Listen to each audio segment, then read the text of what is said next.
Good morning, I'm Lauren Hayes for the Finance News Network. I hope you had a lovely weekend.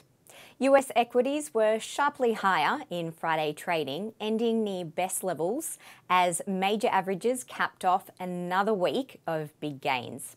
The market got a boost after the core personal consumption expenditures price index in September increased 0.5% from the previous month and 5.1% from a year ago.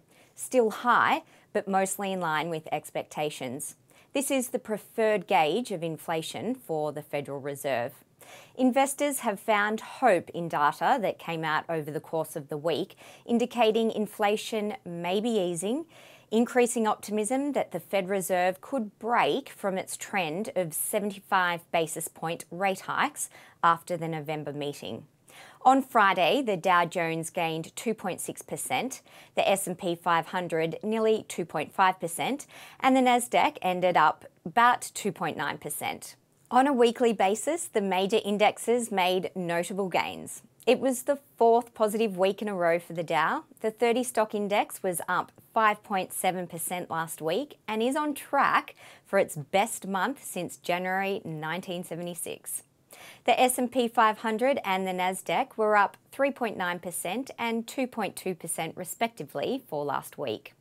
Amazon plunged 6.8% after the company posted weaker than expected quarterly revenue and issued disappointing fourth quarter sales guidance on Thursday. In contrast, Apple shares ended Friday up 7.5%.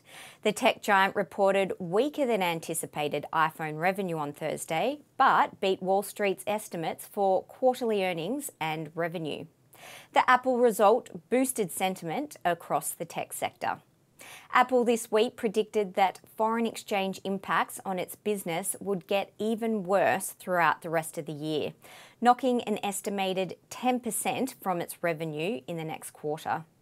Across the market, the surge in the US dollar is set to wipe more than $10 billion from US corporate earnings in the third quarter, analysts estimate, piling pressure on companies that are already grappling with high prices and a gloomy domestic outlook.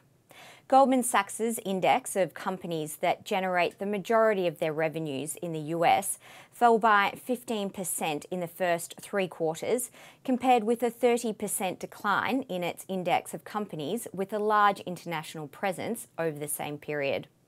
Across the sectors, solid earnings beats from Chevron, ExxonMobil and other companies outside of tech helped the sectors to have broad-based rallies. Only the consumer discretionary sector struggled, weighed down by Amazon shares. And on Friday, Twitter was delisted from the New York Stock Exchange, closing the book on Tesla's chief Elon Musk's $44 billion purchase of the company. On the currency front, one Australian dollar has weakened compared to the US dollar on Friday, buying 63.99 US cents. Now to commodities. Iron ore futures are pointing to a 3.4% fall. Gold lost 1.3%, silver fell 1.8%, copper lost 2.6% and oil lost 1.3%. The SPI futures are pointing to a 1.4% gain. I'm Lauren Hayes. Have a great day.